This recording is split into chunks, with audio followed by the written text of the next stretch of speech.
أعوذ بالله من الشيطان الرجيم بسم الله الرحمن الرحيم سبح اسم ربك الأعلى الذي خلق فسوى والذي قدر فهدى والذي أخرج المرعى فجعله غثاء أحوى.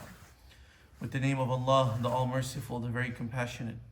Pronounce the purity of the name of your Most High Lord, who created everything, then made it well, and who determined a measure for everything, then guided it, and who brought forth pasturage, then turned it into a blackening stubble. So we begin with Surah Al-A'la, another surah which we usually recite and we hear in our salawat. Rasulullah sallallahu alaihi wasallam in his Salatul Jumu'ah would usually recite in the first rak'ah Surah Al-A'la, and in the second rak'ah he would recite Surah Al-Ghashiyah.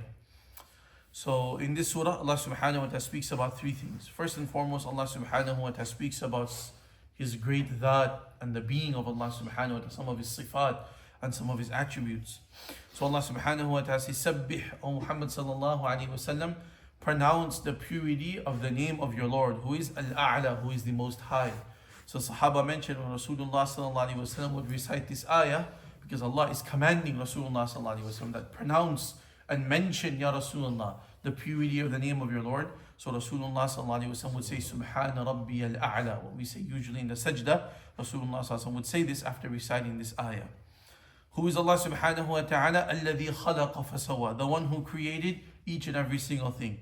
And fasawa, and then Allah made it well.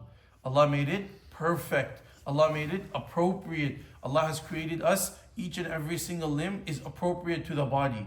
We don't have arms that extend all the way down to our legs, or we don't have a head that is extremely small and a body that is too big. So everything Allah subhanahu wa ta'ala has created perfectly. Fasawwa, it is made perfect. وَالَّذِي قَدَّرَ, and Allah subhanahu wa ta'ala has determined a measure for everything. The parameters and the limits for everything Allah has set. And فَهَدَى, Allah has guided it.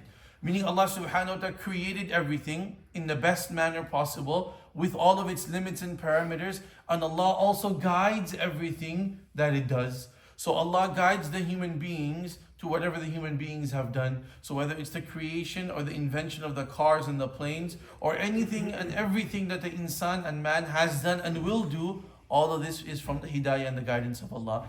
The honeybee Allah has created, Allah has fashioned and perfected the honeybee, and Allah has also guided the honeybee of where to go, where to take the pollen from, where to go back to its hive, how to build the hive, and then to ultimately create that honey. And like that, every single makhluk and creation of Allah, Allah has made it perfect, and Allah has given it the hidayah and the guidance to do what it needs to do for the continuation of this dunya.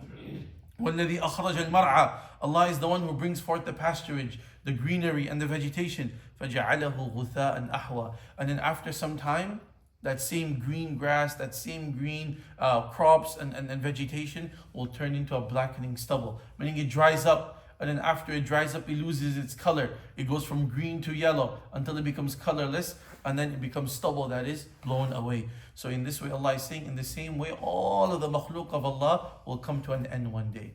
وَيَبْقَى وَكُلُّ مَنْ عَلَيْهَا فَانٍ وَيَبْقَى وَجْهُ رَبِّكَ ذُو الْجَلَالِ وَالْإِكْرَامِ. Everything on this dunya will come to an end. The only thing that will remain is the dhat and the being of Allah subhanahu wa ta'ala. So Allah is such a great Allah, such a powerful Allah subhanahu wa ta'ala, and we believe in this one Allah. So we need to inshallah obey Allah subhanahu wa ta'ala, fulfill His commandments, and abstain from those things which Allah has prohibited us from. We ask Allah subhanahu wa ta'ala to forgive us and to shower upon us with His mercy, and to grant all of us the goodness of this world and the hereafter. Ameen ya Rabbil Alameen. Wa sallallahu wa sallim ala nabiyyina Muhammad wa ala alihi wa sahbihi ajma'in. Alhamdulillah.